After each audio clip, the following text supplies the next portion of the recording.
Well, howdy there, folks. Pull up a chair and grab your coffee, 'cause old Grandpa's got a story for you that'll tug at your heartstrings and boil your blood all at once. This ain't no fairy tale. It's a tale of real American grit, heartache, and the kind of revenge that makes you cheer for the underdog. Let me paint the picture for you. It was a quiet night in suburban Atlanta, Georgia, back in 2022. Marcus Johnson, a tall, broad-shouldered black man in his late 40s, was tucked in bed next to his wife, Eleanor. Now, Marcus wasn't just any fella.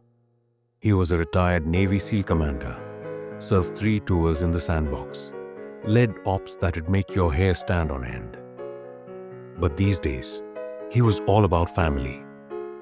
Eleanor, his high school sweetheart, with that warm smile and laugh like sunshine, and their 2 kids, little Jamal, 8, and sweet Aisha, 5. They lived in a modest ranch house, Marcus coaching youth football, Eleanor teaching 3rd grade. Round about midnight, the world exploded. No knock, no warning, just the crash of the front door splintering under a battering ram. "Police! Search warrant!" shouts echoed through the halls. Marcus bolted upright, instincts kicking in like muscle memory. Eleanor gasped, clutching the sheets. The kids screamed from their rooms. It was a no-knock raid, folks. Wrong house, bad intel from some snitch chasing a deal. The cops were after a drug dealer 2 blocks over, but some desk jockey mixed up the addresses. In stormed the SWAT team, all geared up in black tactical vests, rifles at the ready, flashlights blinding everything. Marcus yelled, "Whoa, hold up! This is the wrong house." But in the chaos, Eleanor reached for her phone on the nightstand. Maybe to call 911. Who knows? One jumpy rookie, Officer Ramirez, panicked, saw movement, thought it was a weapon. Bang! A single shot tore through the air, hitting Elena square in the chest. She crumpled back, blood blooming on her nightgown like a cruel rose. Marcus lunged, but they piled on him, cuffs biting into his wrists. The kids wailed as paramedics rushed in too late. Eleanor was gone before the ambulance even fired up. Marcus, face pressed to the carpet, whispered her name over and over, tears mixing with the dust. The cops realized their screw-up quick. No drugs, no nothing, just a family shattered. But here's where it gets real, folks. Marcus wasn't just any grieving husband. He was a SEAL, trained to endure, to strike back. That night, as they hauled him downtown for questioning, a fire ignited in his soul. Revenge wasn't just an idea. It was a promise. Stay tuned for part 2, where the storm really brews. All right, kids. Grandpa's back with part 2 of this gut-wrenching yarn. If part 1 hit you like a sucker punch, this one's gonna twist the knife. We're talking raw emotion here. The kind of pain that turns a man inside out. Marcus Johnson, our hero, ain't superhuman. Even with all that SEAL training, he's just a fella who lost his world. After the raid, they cut Marcus loose by dawn. No charges. Hell, they even mumbled apologies through gritted teeth. But apologies don't bring back Elena. Marcus stumbled home to a house that felt like a tomb. Bloodstain on the bedroom floor. Kids huddled with his sister-in-law, eyes wide and haunted. Jamal kept asking, "Where's Mommy?" Aisha just clutched her teddy, silent as a stone. Funeral was a blur. Rain poured like heaven was weeping too. Marcus stood graveside, dress blues starched, medals glinting under the gray sky. Friends from the team showed up, grizzled vets who bled with him in Iraq and Afghanistan. They clapped his shoulder, said the usual, "We're here for your brother." But inside, Marcus was hollow. Nights, he'd sit on the porch, staring at the stars, replaying that shot in his head. Elena's last breath, her hand going limp in his. Grief turned to rage slow, like a pot simmering. Marcus hit the bottle hard at first, but SEAL discipline kicked in. He quit cold turkey, started running miles at dawn, pushing his body to forget the ache in his chest.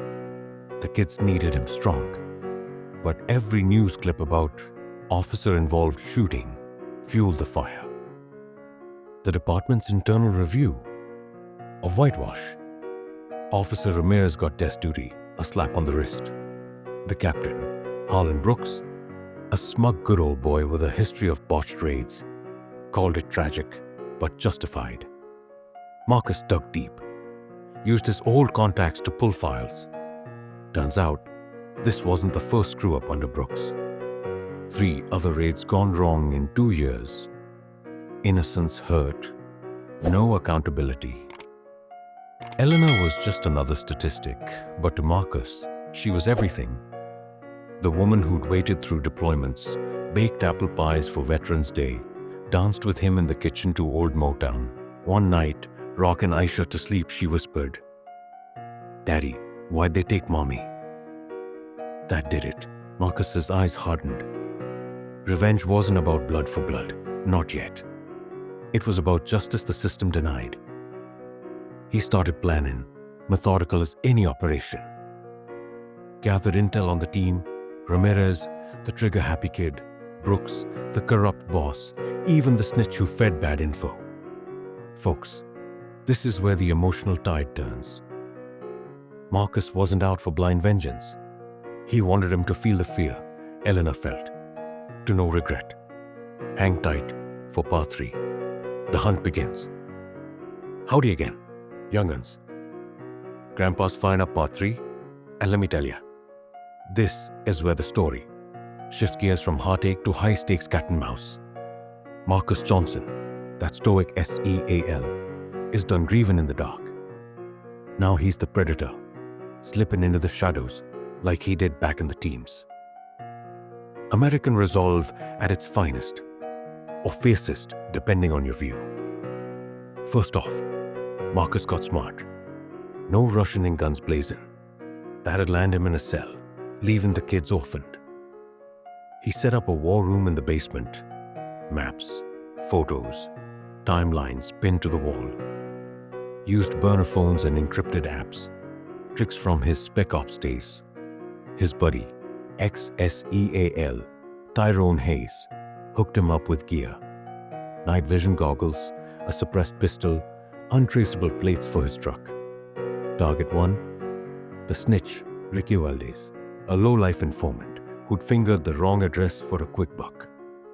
Marcus tailed him for weeks, learning his routine. Dive bars, shady deals in back alleys. One rainy evening, Marcus cornered him in a parking lot. Didn't kill him, no sir. Just zip-tied him, drove to a warehouse, and made him spill. It was Brooks. He pressured me for fast intel, Ricky blubbered. Marcus recorded it all, then left him for the cops. Anonymous tip. First domino down, next Officer Ramirez. The kid was a wreck, holed up in his apartment, jumpy as a cat on a hot tin roof. Marcus hacked his email. Easy for a guy with NSA pals. Found therapy notes admitting guilt. But to amp the emotion, Marcus sent anonymous packages. Photos of Elena smiling with the kids. Audio of her laugh from old home videos. Ramirez cracked, started drinking, paranoia setting in. One night, Marcus broke in silent, stood over his bed. "You took my anchor?" he whispered. Ramirez woke screaming, but Marcus was gone like smoke. The kid turned himself in the next day, confessing to the botched job. Justice? Partial but sweet. Captain Brooks was the big fish, corrupt as they come, bearing reports to protect his ass. Marcus went deep undercover, posing as a journalist probing police reform. Got close, recorded Brooks bragging at a bar about necessary risks. But the revenge got personal. Marcus learned Brooks had a family too. Wife, 2 daughters. He didn't harm him. Ain't his style. But he mailed Brooks a dossier. I know where they sleep. Feel the fear. Brooks's world unraveled. Insomnia hit. Marriage strained. Folks, this part's all about the build-up, the emotional chess game. Marcus wasn't just avenging. He was healing through action. But the finale's coming. Stick around for part 4. The confrontation. Gather close, folks. Grandpa's rolling into part 4. And this one's burning hot with revenge, served SEAL style. Marcus Johnson ain't playing anymore. He's executing a plan that's equal parts precision and passion. If you've been feeling the emotion build, get ready for the payoff. This is American justice outside the badge. Raw, relentless. With Ramirez flipped and Valdez singing, the heat was on Captain Brooks.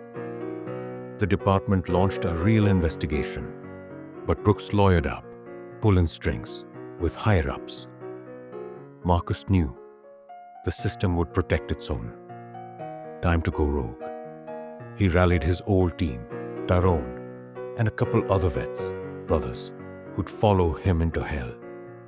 "This is for Elena," he said over beers in a dingy motel. They nodded. No questions. The op kicked off at dusk. Brooks was holed up in his cabin, up in the North Georgia mountains, thinking he was safe. Marcus's crew moved like ghosts. Silenced boots on leaves. Thermal scopes cutting through the fog. They cut the power, plunged the place into black. Brooks grabbed his service weapon, heart pounding. He knew something was coming. Marcus breached first, kicking in the back door. "Remember me, Captain?" His voice was steel. Brooks fired wild, bullets chewing wood, but Marcus rolled, disarming him with a textbook takedown. Pinned to the floor, Brooks spat. "You can't do this. I'm the law." Marcus leaned close. "You killed my wife, my kids' mom. You think badges make you untouchable? No quick end."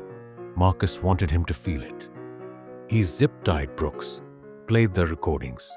Valdez's confession, Ramirez's breakdown, even Brooks's own words. Then the emotional gut punch.